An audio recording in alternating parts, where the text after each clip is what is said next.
All right, guys, let us continue our discussion. Let us continue.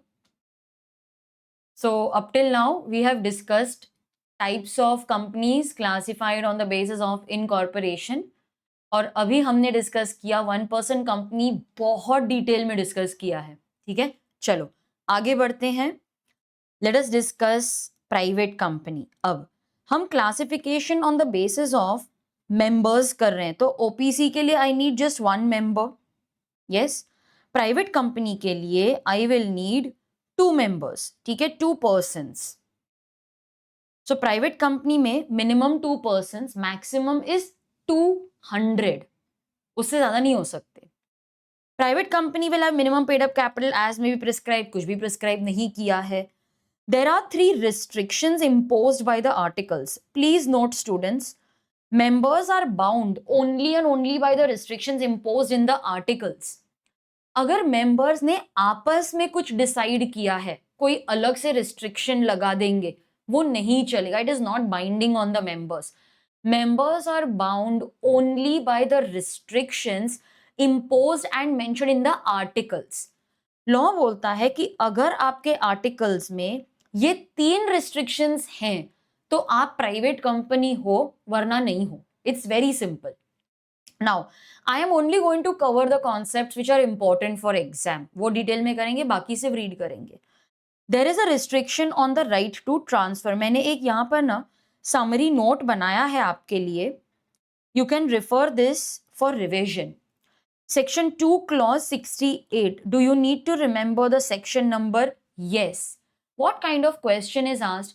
Generally private company पे ना 2 type के questions आते हैं. One is ये जो maximum number है उस पे, ठीक है, इस पे question आता है wherein they will tell इतने directors हैं, इतने joint holders हैं, इतने employees हैं, इतने ex employees हैं. अब calculate करो 200 का limit आता है या नहीं आता है. That is one type of question. Second type of question is when they say that what if the company does not comply with the provisions. मतलब उन्होंने ये 3 restrictions नहीं डाले तो क्या करेंगे अभी? If these 3 restrictions are not there, then it is not considered as a private company, it is considered as a public company. तो अब क्या करूं? Special resolution पास करके मुझे वो restrictions articles में amend करके डालनी पड़ेंगी. तो इस पे क्वेश्चन आता है. ये 2 ही टाइप के क्वेश्चंस आते हैं. Okay, now there is a restriction on share transfer. क्यों? See it's a private company, it's a close net company. I don't want कि कोई भी एरा गेरा आके मेरे कंपनी के शेयर्स खरीद ले. क्यों? ऐसा क्या है तुम्हारी कंपनी में? जनरली जो फैमिली ओन्ड कंपनीज रहती हैं, जैसे मेरी कंपनी है जो मसाला बनाती है, तो मेरा एक सीक्रेट फॉर्मूला है. या कोको कोला जैसी कंपनी है. कोको कोला तो वैसे बहुत बड़ी हो गई अभी, लेकिन उसके जैसी कोई फैमिली ओन्ड कंपनी है जो अपने मसाला का सीक्रेट या फिर मेडिसिन का जो भी फॉर्मुलेशन है वो एज अ सीक्रेट रखना चाहती है. तो यू डोंट वांट कि कोई भी मेंबर बाहर वाला आके आपकी कंपनी के शेयर्स खरीदे. That is why you restrict the membership to a choice of circle of friends and relatives. तो ये इसके पीछे का लॉजिक है.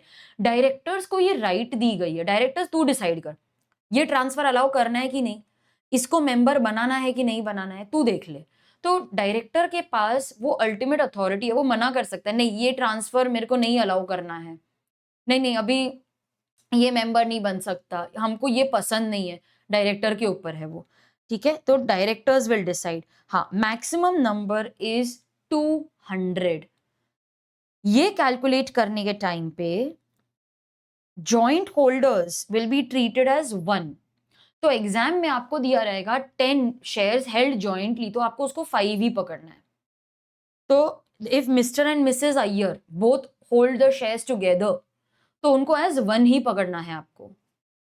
1 मतलब कि 1 पर्सन, 200 मेंबर्स चाहिए ना, तो 1 मेंबर काउंट किया जाएगा.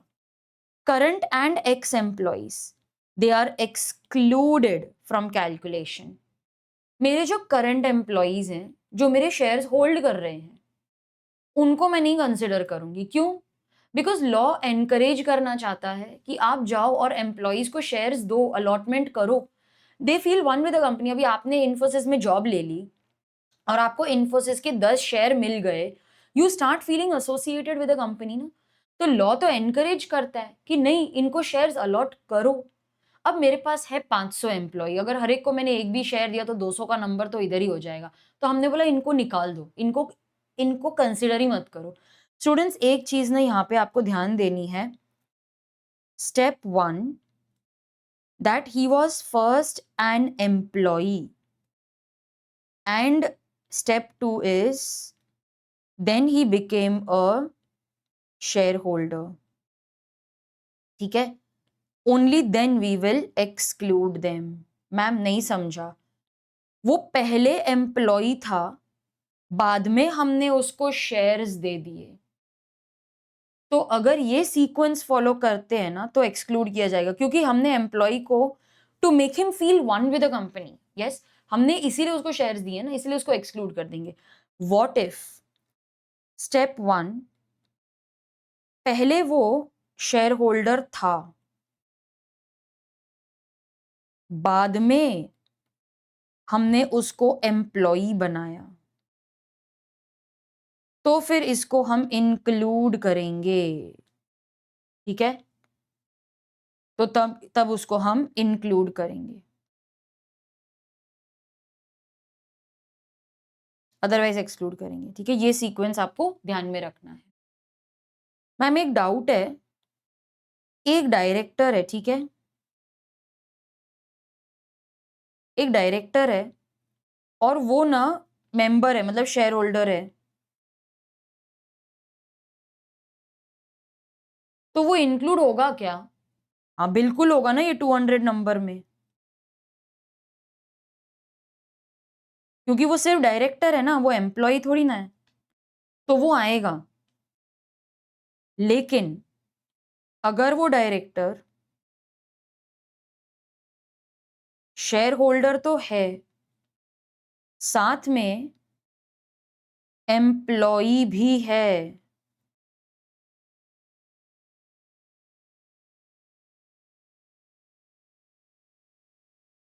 तो फिर उसे एक्सक्लूड किया जाएगा। आई रिपीट, डायरेक्टर, डायरेक्ट लिख दिया मैंने, डायरेक्टर, ठीक है, एक डायरेक्टर है,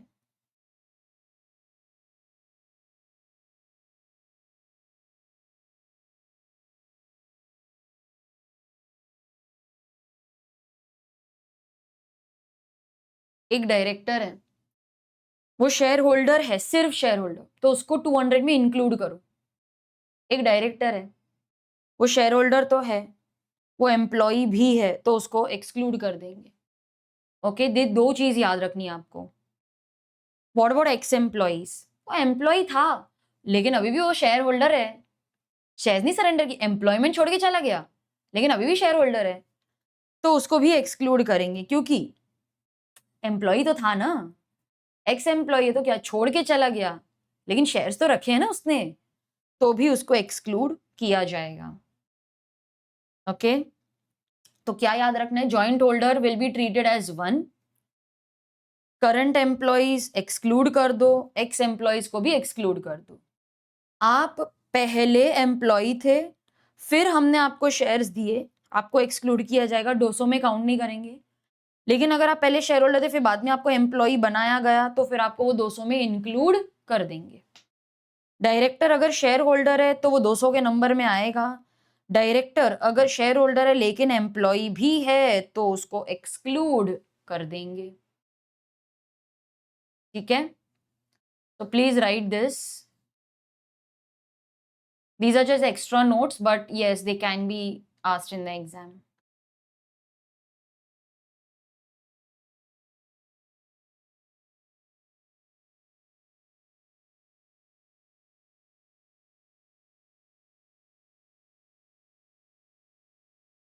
Any doubt till here? Okay.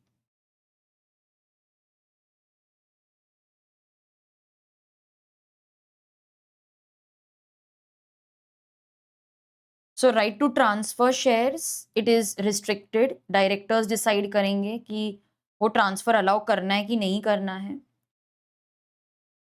Accept in one person company. Ma'am मेरे को तो समझ में नहीं आया वन पर्सन कंपनी यहाँ पे क्यों लिखा है, because that is also kind of it's a special kind of private company ना। What is one person company? It's a special kind of private company, इसीलिए उसका मेंशन यहाँ पर किया हुआ है। तो वन पर्सन में तो मैक्सिमम वन ही मेंबर रहेगा ना, तो आर्टिकल्स में लिखा रहेगा, आर्टिकल्स रिस्ट्रिक्ट करेंगे to 200। Present employees, ex-employees, they are excluded. Joint holders are considered as single. Okay. There is a prohibition on invitation to the public to subscribe for securities of the company. तो you as a private company आप public offer नहीं कर सकते, लेकिन आप सिर्फ private placement से पैसा रेज कर सकते हो, ठीक है। What if there are no restrictions? Then the company is treated as a public company, मतलब आप एक deemed public company माने जाओगे। Deemed मतलब all the provisions of public company will apply। तो मैं क्या करूं, मुझे तो प्राइवेट ही बनना है, मैं तो भूल गई मेरे आर्टिकल्स में ये लिखना। कोई बात नहीं, आप एक स्पेशल रेजोल्यूशन पास करो, आर्टिकल्स को अमेंड करो और इस चीज को इंक्लूड कर दो, ठीक है। तो एक स्पेशल रेजोल्यूशन पास करो, आर्टिकल्स को अमेंड करो और ये सब इंक्लूड कर दो।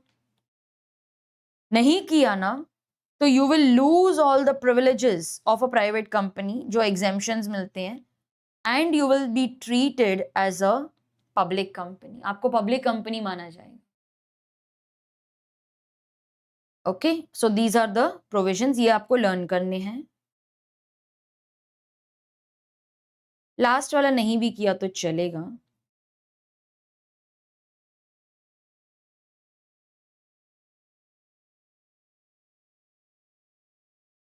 Then we have public company.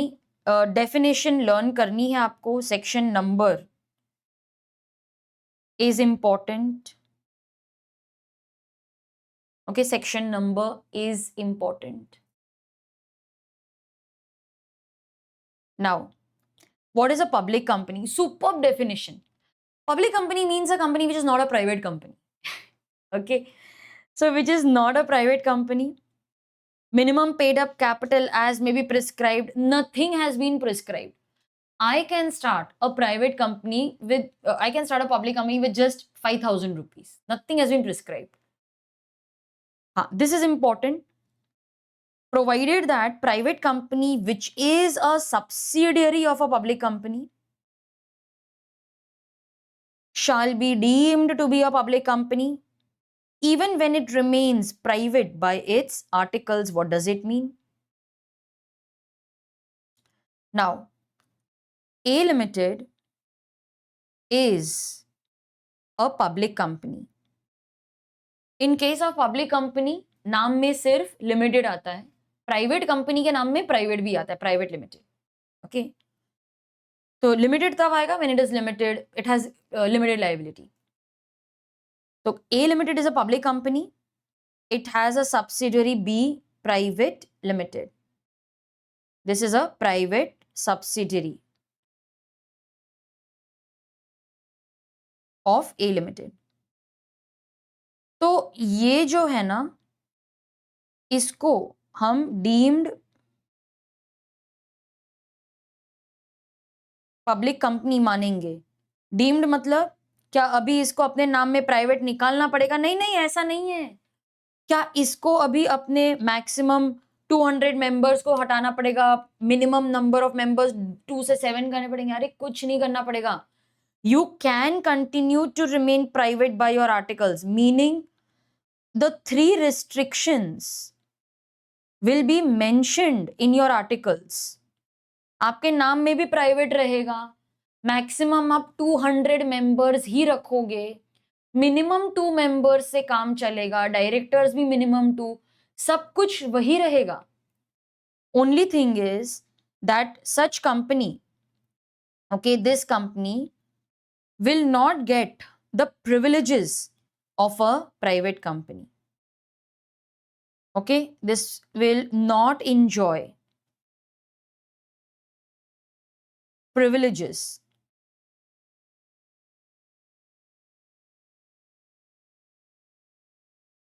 of a private company. Private companies को privileges होते हैं, exemptions होती हैं, वो नहीं मिलेगा. All the provisions of public company shall apply. Okay? All provisions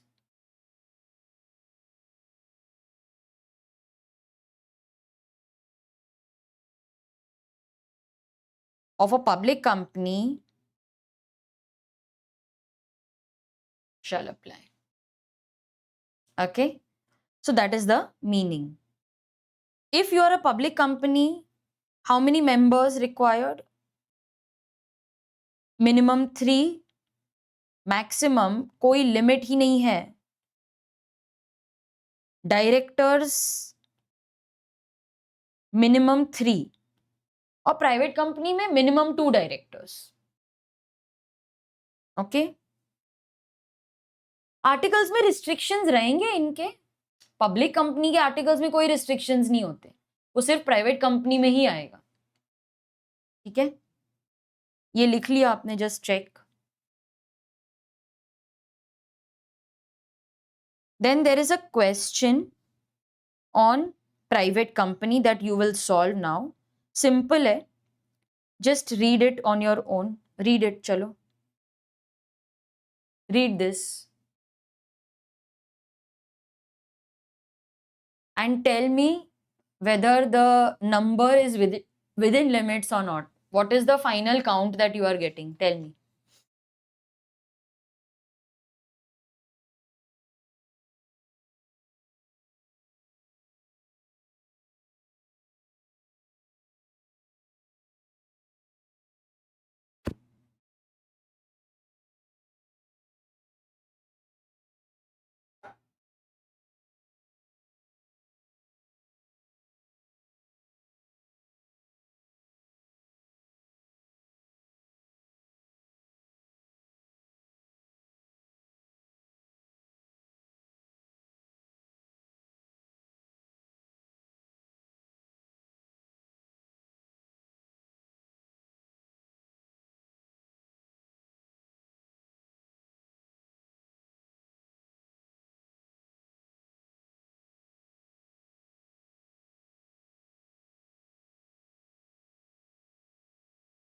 How many persons in total?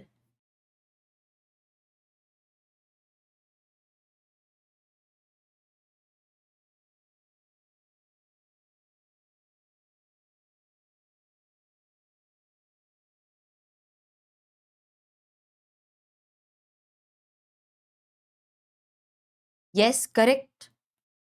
185. If you're getting this answer, it is correct.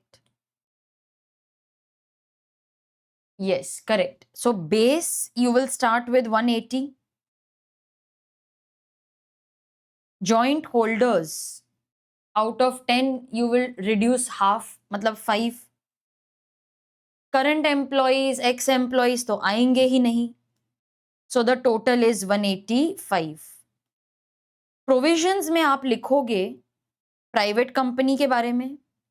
Joint holders are considered only once and current और ex employees को include नहीं करेंगे. ये सब provisions में आएगा. Okay, so 1, 2 and 3, all this will come in provisions. And you have to show the calculation. Don't just write 185 and come in the exam. दिखाओ कि 180 आएगा, जॉइंट होल्डर्स को हम 1 ही कंसिडर करेंगे, करंट और एक्स एम्प्लॉइज को एक्सक्लूड करेंगे, ऐसा calculation. You have to show everything for marks. Okay, so these are the restrictions.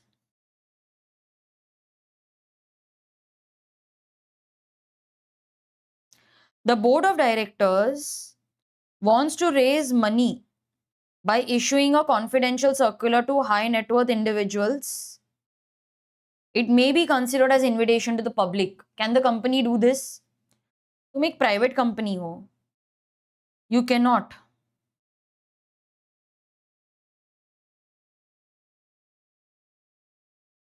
Okay, अच्छा, यहाँ पर they have mentioned board must ensure that you are only raising money through private placement and it should not be considered as public offer. तो अगर वो उसको frame ऐसा करते हैं that it can be accepted. What is private placement? Private placement means the offer can be accepted only by the person to whom it is made. It's like general offer. It's like a specific offer, sorry. So what is private placement?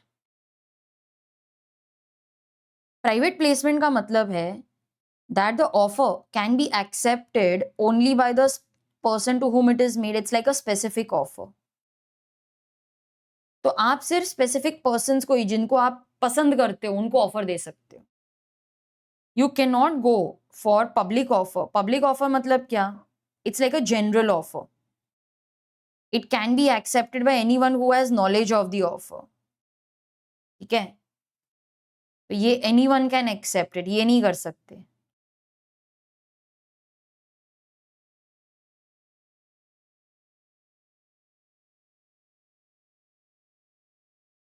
Alright, next we have one very simple classification. I don't think इस पे questions आएंगे, तो इसको बहुत ज़्यादा आपको detail में नहीं पढ़ना है. मैंने आपको एक समरी भी बना के दी है यहाँ पे. So in case of company limited by shares, the liability is limited to the amount unpaid on shares. It can be called anytime during the lifetime or winding up of the company. कितना बुलाना है, कब बुलाना है, वो सब directors decide करेंगे. जब कंपनी के पास पैसा खत्म हो जाएगा तो डायरेक्टर्स पैसा लेके आ जाएंगे, मतलब पैसा मंगवा लेंगे from members. Company limited by guarantee, in this case the liability is limited to the amount of guarantee. ये भी आपके नोट्स में है. Okay, I have given this also in the lecture notes. ये देखो, ये दिया है आपको. It is already given to you in the PDF form, so no need to write, just understand. So the liability is limited to the amount of guarantee. This you will receive at the time of winding up. Guarantee companies जो हैं वो having share capital हो सकती हैं, not having share capital भी हो सकती हैं. If the guarantee company has share capital, तो उनकी दो liabilities होंगी. One is the amount unpaid जो लाइफ टाइम में मंगवा सकते हैं, and other is the amount of guarantee जो सिर्फ winding up पे आएगा. Not having share capital में you will have only one liability, that is the amount of guarantee जो winding up पे आएगी. ठीक है, generally these are companies जिनको नॉन प्रॉफिट ऑर्गेनाइजेशंस हैं, इनके पास एंडोमेंट, फीस, चैरिटी, डोनेशन, इनसे ड्यूरिंग द लाइफ टाइम काफ़ी पैसा आते रहता है. They only need some money at the time of winding up. ठीक है, तो ये जो पैसा है ये वाइंडिंग अप पे इनको मेंबर्स दे देते हैं. अनलिमिटेड लाइबिलिटी कंपनी में क्या होगा? अभी देखो, ड्यूरिंग द लाइफ टाइम तो लाइबिलिटी लिमिटेड ही रहेगी. हाँ, I agree, it is always unlimited as far as the creditors are concerned. Ma'am, इसका मतलब क्या होता है? इसका मतलब है कि अगर क्रेडिटर्स को अपने पैसे नहीं मिले, मान लो दैट द क्रेडिटर्स, ठीक है, they are not getting the money from the company, तो क्रेडिटर्स क्या करेंगे? क्रेडिटर्स कोर्ट के पास जाएंगे और बोलेंगे, देखो कोर्ट, हम कितना मांग रहे हैं, कंपनी पैसे ही नहीं दे रही है, वाइंड अप करो कंपनी को. So the creditors apply to the court for winding up of company. Ma'am, वो सीधा वाइंडिंग अप क्यों करवा रहे हैं? क्योंकि वो कोर्ट को बोलना चाहते हैं, देखो कंपनी हमको पैसा नहीं दे रही, तुम इनके एसेट्स बेचो और जो भी पैसा आता है उससे हमें पे ऑफ करो. That is why the creditors apply to the court for winding up. Court ने भी देखा कि हाँ, company has defaulted. The court appoints a liquidator. ठीक है, the court appoints a liquidator. Liquidator क्या करता है ma'am? Liquidator sells the assets and pays off the liabilities. अच्छा, ये लायबिलिटी में क्रेडिटर्स भी आ जाएंगे, जितना वो पे कर सकते हैं उतना उनको मिल जाएगा. ठीक है, तो क्रेडिट लिक्विडेटर क्या करेगा? ही विल सेट एंड पे ऑफ द लायबिलिटीज. लेकिन लेकिन लेकिन हम तो अनलिमिटेड लायबिलिटी कंपनी की बात कर रहे हैं. अब क्रेडिटर्स को पे करने के लिए हमारे पास सफिशिएंट पैसा तो है ही नहीं. तो लिक्विडेटर क्या करता है? लिक्विडेटर मेंबर के पास जाता है और बोलते हैं देखो हमने ट्राई किया लेकिन all the liabilities are not being paid off. तुमने बोला था ना कि तुम्हारी लाइबिलिटी अनलिमिटेड है, देखो तुमने बोला था, तो अब अपने पर्सनल फंड्स से पैसे दो।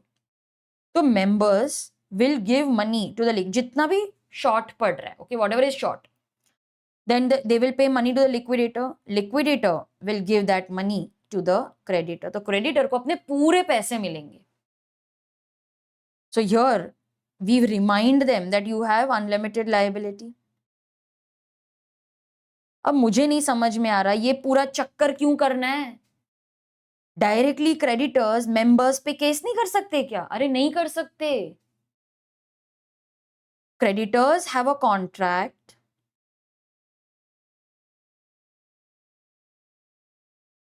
With the company.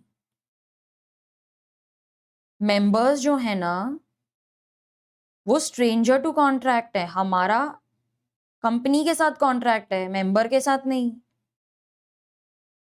ये तो स्ट्रेंजर टू कॉन्ट्रैक्ट है, इसीलिए केस नहीं कर सकते। Creditors will have to try and recover money from the company only. हम डायरेक्टली मेंबर्स पे केस नहीं कर सकते। Are you getting me? So this happens in case of unlimited liability company. We need not go into the details, इस पे questions मुझे नहीं लगता आएंगे, फिर भी मैंने जो इम्पोर्टेंट था वो आपको बता दिया है। और यहां पर मैंने एक समरी भी बनाई है सेक्शंस, ताकि आपको एक कंपैरिजन मिल जाए। अनपेड वैल्यू ऑफ शेयर्स तक मेरी लाइबिलिटी लिमिटेड है, अमाउंट ऑफ गारंटी और यहाँ पे तो कोई लिमिट नहीं है। शेयर्स का जो पैसा है ड्यूरिंग द लाइफ टाइम या वाइंडिंग अप पे मिलेगा, गारंटी का पैसा वाइंडिंग अप, और unlimited winding up via liquidator. Okay, so that was company limited by shares, guarantee and unlimited liability.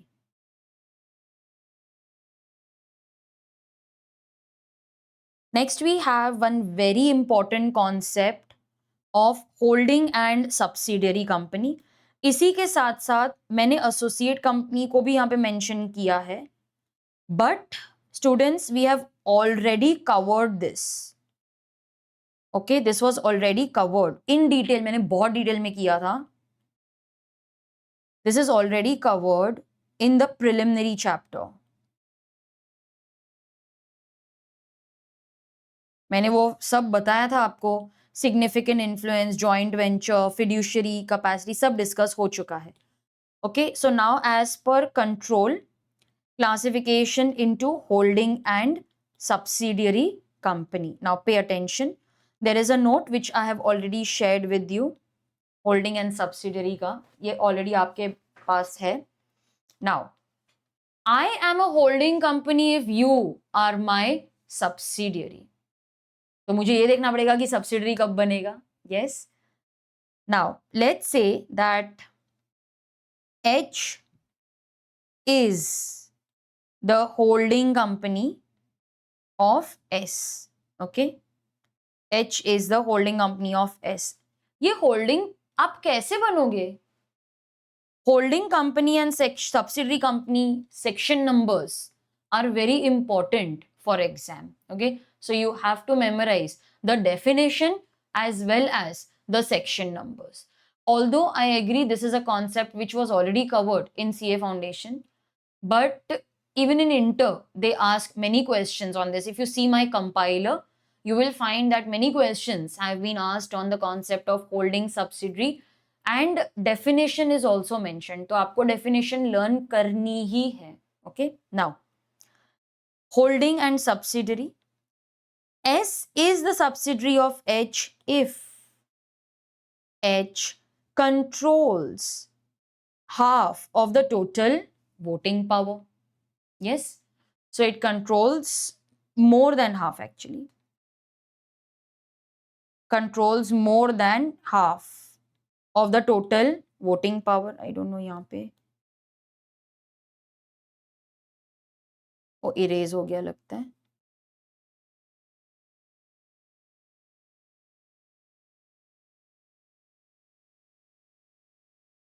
ओ, ये मैंने उधर डाला नहीं है, ये हम लिखेंगे क्लास में फिर, ये हमको क्लास में लिखना है फिर। Okay okay, got it.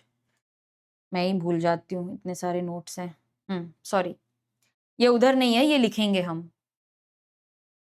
So S is the subsidiary if H controls more than half of the total voting power. Do you remember? मैंने आपको क्लियरली बताया था that exact 50% will not be a subsidiary. It is an associate company. More than 50% will make it a subsidiary. Voting power है, ठीक है, मैंने इतने shares खरीदे हैं कि मुझे 50% से ज्यादा वोटिंग पावर मिल गई है। Okay, so it controls more than half of the total voting power either on its own. मतलब एच होल्डिंग कब बनेगी? when it controls more than half of the total voting power of subsidiary either on its own. On its own मतलब H owns 60% of the voting power, controls 60% of the voting power of S, खुद से individually। आपको याद है वो control word हमने पढ़ा था? कंट्रोल में बी आइदर इंडिविजुअली, डायरेक्टली और इनडायरेक्टली, और इन कॉन्सर्ट पढ़ा था ना हमने, टुगेदर विद वन और मोर सब्सिडरी। मतलब H 30% ओन करता है S1 में, उसकी जो सब्सिडरी है वो 40%, तो ये लोग दोनों मिला के ओन करते हैं 70% इन S1। S1 is the subsidiary of H। याद है आपको कंट्रोल? कंट्रोल इंडिविजुअली भी हो सकता है या फिर इन कॉन्सर्ट भी हो सकता है। ओके, तो H और S दोनों मिला के ओन 70%। इनडायरेक्ट भी हो सकता है, ये डायरेक्ट है, ये इनडायरेक्ट है। H controls 60% of S and S controls 70% of S1. S1 is indirectly subsidiary of H. याद है आपको, मैंने गवर्नमेंट कंपनी में आपको बताया था कंट्रोल भले ही डायरेक्ट नहीं है, लेकिन होल्डिंग ने इधर पैसा डाला है, सब्सिडरी ने वही पैसा थोड़ा बहुत तो यहां पे डाला ही होगा ना। तो क्योंकि H का पैसा यहां पर लगा हुआ है, तो हम जानना चाहते हैं ना कि ये कैसे यूज कर रही है, तो इसीलिए हम बोलते हैं S1 is also the subsidiary of H। यहां का पैसा इधर भी तो गया होगा ना। अच्छा, सिर्फ voting power is not the only criteria. Even if H can control the composition of the board of directors of S। मतलब H डिसाइड करेगा कि कौन उसके डायरेक्टर्स होंगे S के। So what is the meaning of controlling the composition? H can either appoint or remove all or majority directors of S at its own discretion। मुझे किसी को पूछने की जरूरत नहीं है, मैं अपनी मर्जी से I can appoint the directors or remove majority of the directors, all or majority। Ma'am कोई इतनी ज्यादा पावर क्यों देगा? H ने इतना कैपिटल दिया है ना S को कि S रिटर्न में बोलता है कि तू मेरे बोर्ड ऑफ डायरेक्टर्स को संभाल ले, अभी तू देख ले तेरा पैसा कैसे यूज हो रहा है।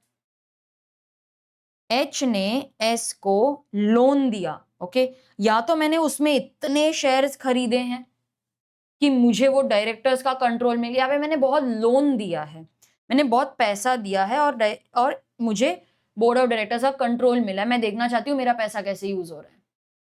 तो ये रीजंस की वजह से आपको बोर्ड का कंट्रोल मिलता है। Okay, so if you own either more than half of the total voting power on its own or together with one or more subsidiaries, or it controls the composition of the board of directors. Composition means I can either appoint or remove all or majority directors of S at my own discretion. Then I am the holding company. ये please आप फटाफट copy कर लो, please write it quickly, come on. ये लिखना जरूरी है because these are the provisions, ये प्रोविजंस हैं, लिखो चलो fast.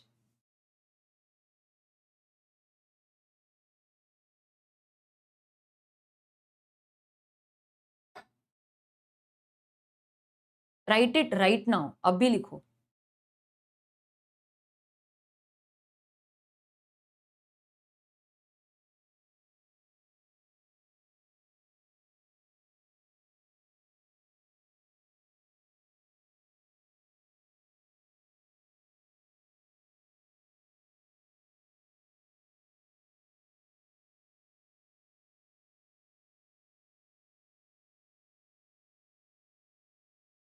When you're done writing, just write okay in the chat box, so I'll proceed.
Okay, I will explain it again.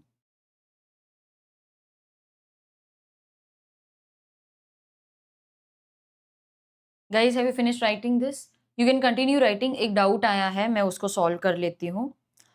Now, let's say for example that A Limited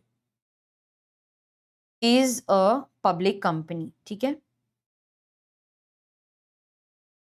B Private Limited is subsidiary of A Limited. This is a private company. You don't have this in your syllabus. Will not enjoy privilege means, okay, I'll explain. You don't have this in your syllabus, but a private company enjoys many privileges, like you need only 2 directors. So 2 members can become the director. So the 2 members can become the director. That is one privilege. Another privilege is that the provision of limit on managerial remuneration, the provision of appointing independent directors is not applicable to a private company. So private company need not appoint independent directors. Private company, there is no restriction on managerial remuneration. Rotation of directors does not apply to private company. So like this, there are many privileges given to a private company as compared to public. Public company does not enjoy privileges. Okay, so keep this in mind. Public company and private company. What is the difference? That Act applies to all. Okay, Act applies to all. Provisions apply to all. Please note that there are only 470 sections which are applicable to private as well as public company. We don't have that only these apply to private, only these apply to public. No, all the sections, section 1 to 470, they apply to private as well as public. But we cannot burden the private company. So we have given certain privileges. It means private company, this provision will not apply to you. Private company, this provision will apply with little variation. We'll give you relaxation. So like this, private company enjoys a lot of privileges.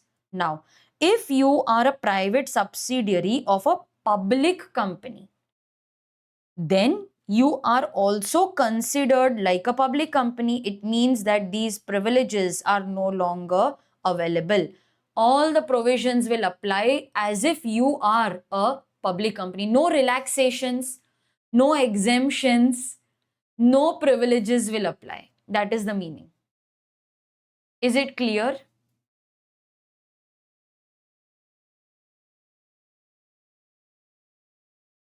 Is it clear now?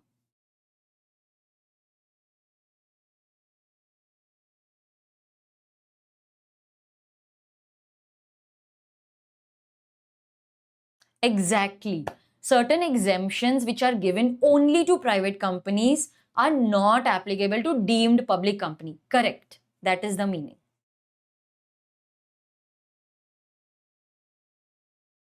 Okay.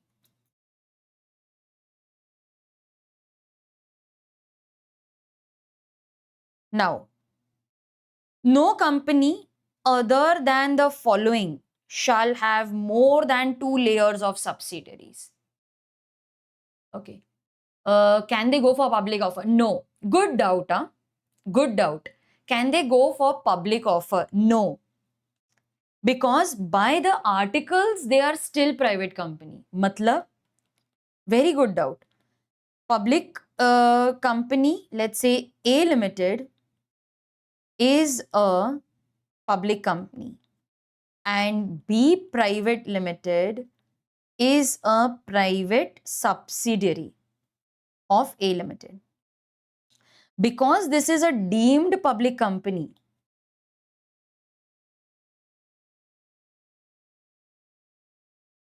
Okay तो doubt ये आया है कि क्या इसे public offer करने की permission मिली? नहीं. लॉ क्या बोलता है? Although all the provisions of public company will apply, but it still remains private.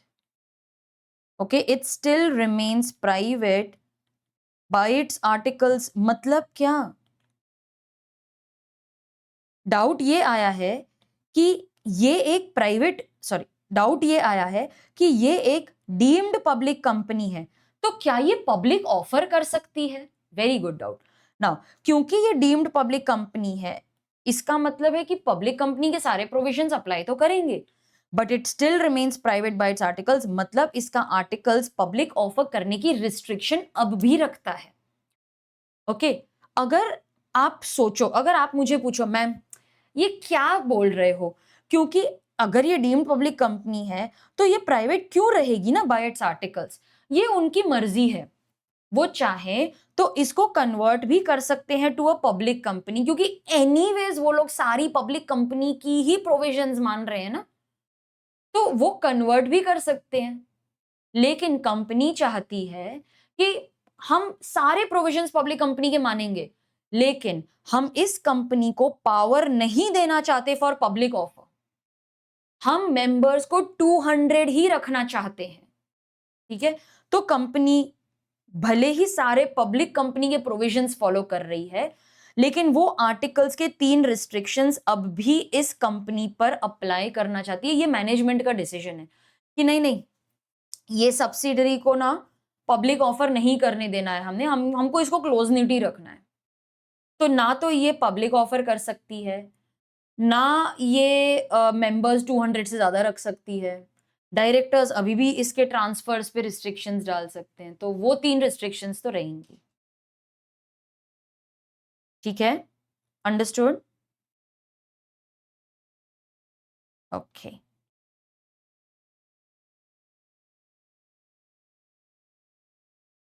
Layers नहीं हो सकते, ये लास्ट प्रोविजन है, then we will stop. You cannot have more layers, okay, than is permitted. अच्छा अब ये layers क्या होता है, पहले ये समझ लो कि no company other than the following can have 2 layers. मतलब ये जो कंपनीज हैं इसमें 2 लेयर से ज्यादा हो सकते हैं, बाकी में you can not have more than 2 layers, ठीक है। अब अगर एक बैंकिंग कंपनी है, अगर एक एनबीएफसी इंश्योरेंस है, इनके 2 लेयर्स होते हैं। मैम ये लेयर क्या होता है?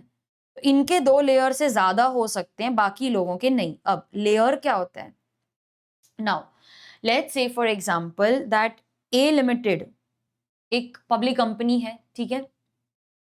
It holds 60% of the shares of B limited, it holds 70% shares of C Limited and it holds 100% of D Limited. D actually इसकी wholly owned subsidiary है, okay? अब B Limited की आगे 3 subsidiaries हैं, okay? Let's give them name E, F and G. तो ये हो गया ये प्राइमरी, ये सॉरी ये भी तो सब्सिडरीज है ना, तो ये मैं बोलती हूँ होल्डिंग है। ये उसकी लेयर 1 वाली सब्सिडरीज है, इसको ग्रीन में लिखती हूँ ताकि आपको भी बाद में मालूम पड़ेगा। ये इसका लेयर 1 है क्योंकि ये भी तो सब्सिडरी है ना। इट होल्डिंग ए ओन्स 60%, मतलब ये सब्सिडरी हुई ऑफ ए। ये भी लेयर 1 है क्योंकि सब्सिडरी है और ये होल्डिंग है, ठीक है। तो ये लेयर 1 हो गया, ये हो गया लेयर 2, ओके। अब होली ओन्ड सब्सिडरी को लेयर नहीं माना जाता,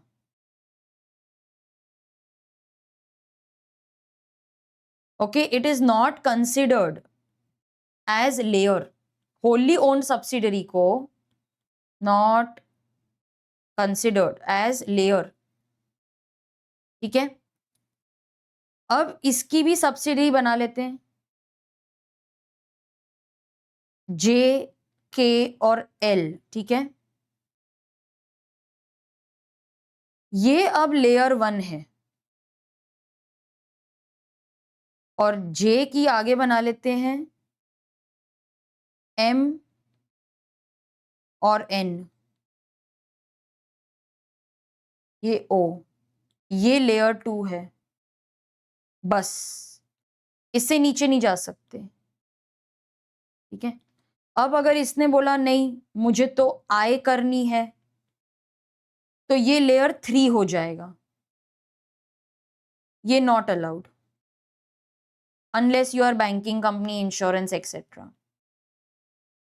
ठीक है। तो आप 1 लेयर और 2 लेयर, बस उससे नीचे नहीं जा सकते, 3rd लेयर नहीं कर सकते। अब ये बोलेगा कि मुझे ये पी लेना है, तो ये लेयर 3 हो जाएगा, ये नॉट अलाउड है।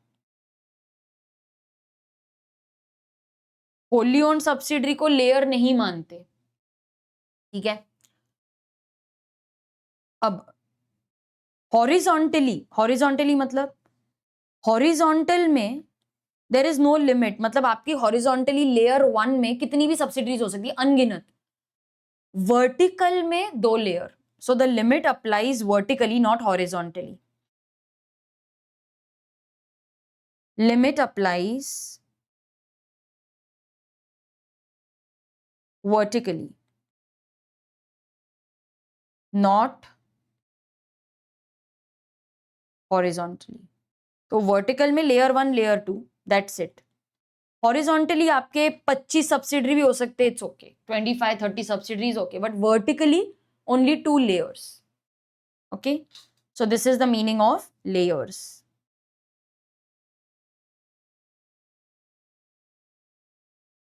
You can copy this later through the recordings. All right, guys.